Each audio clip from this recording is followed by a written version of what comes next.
Саламатсыздар ма оқушылар? 11 сынып алгебра оқулықтағы 9-да 7-ші есептің қалай шығарылатынын көрсетемін. Мына жерде бірінші есепте мына түбірдің қасиеті бойынша мына екі өрнекті бір жақшаның ішіне аламыз. 8 қосылған түбірасында 37 көбейтілген 8 минус түбірасында 37-ні бір түбірдің астына аламын. Содан кейін қысқаша көбейту формуласы бойынша мынаны 8-дің квадраты минус түбірасында 37-ның квадраты. Екі өрнектің квадраттарының айырымына саламын. Содан кейін мына бізде 64 болады. 64.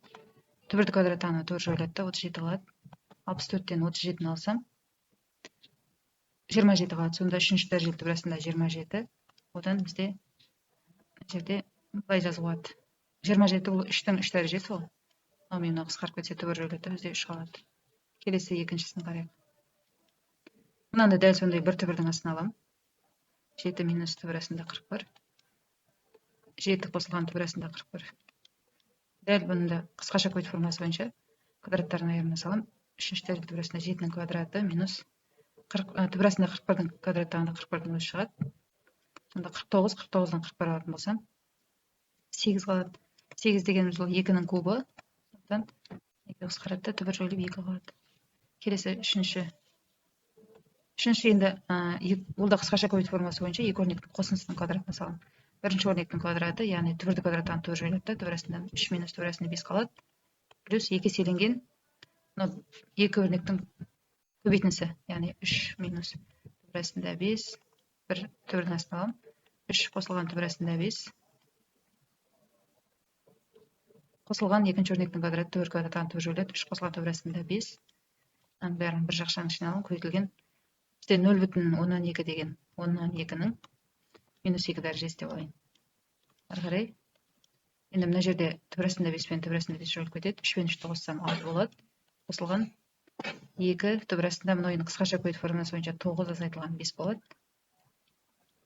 Көбейтілген мына жерде 10-2 дегеніміз минус 2 дәрежеге шығарсақ, алдымен бөліну орналасады. Сонда 2-ден 10-ның 2 дәрежесі болады.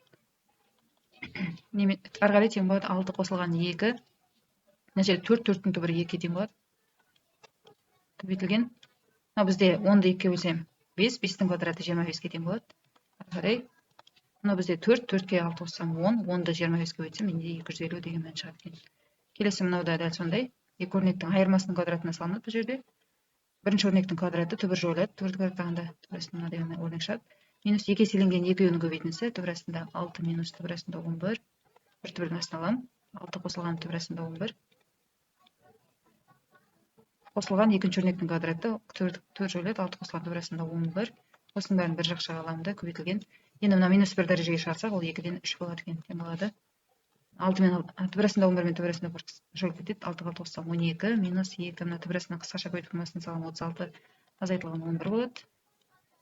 Осының бәрін көбейтем 2-ден 3-ке тең болады. Мына енді жақшаның ішінде 25, 25-дің түбірі 5. 5-ті 2 көбейтсем 10. 12-ден 10-ды алып тастасаң 2 қалады. Сонда 2-ні 2-ден 3-ке көбейтетін болсам 2 мен 2 қысқарады, 3-ке тең болады екен. Ары қарай.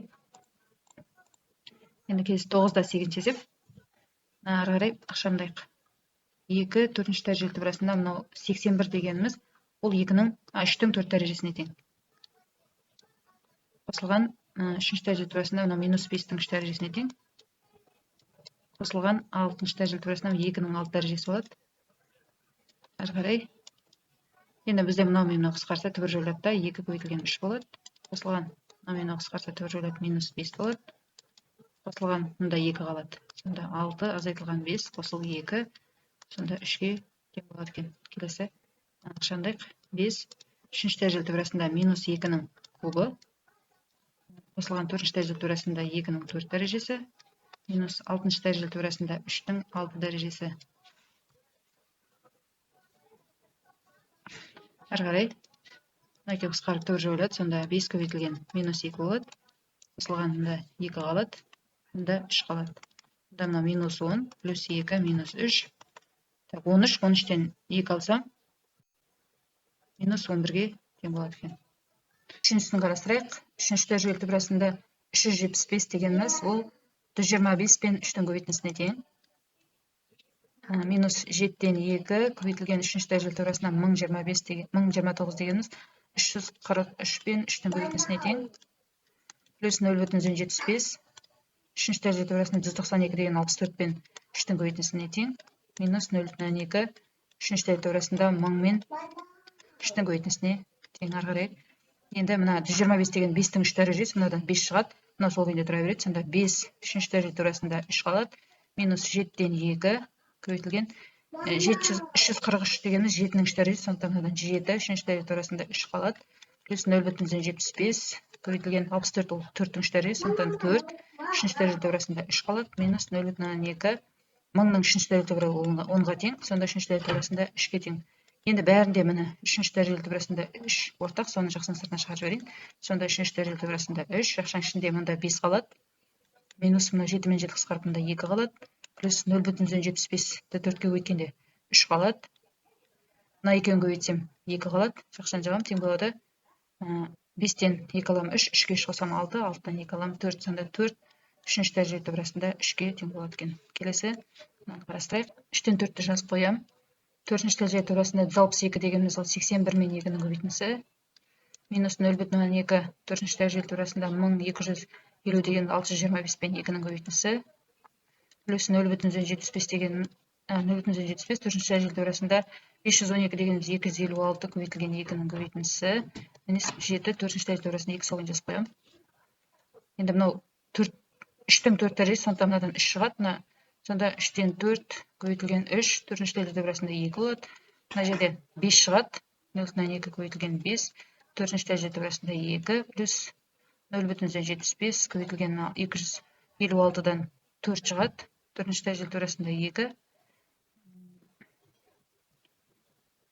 Минус мынаны сол күйінде жазып қоям. Енді бәрінде мынау бізде ортақ. Соны жақшаның сыртына шығарып жіберем.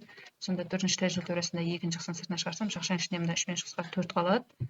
Так, мына жерде 1 қалады. Мына екеуін көбейткенде, мына екеуін көбейтсем де қосу 3 қалады. Мынау минус 7, мына жақшаның сыртына шығып кетті. Тең болады ары қарай.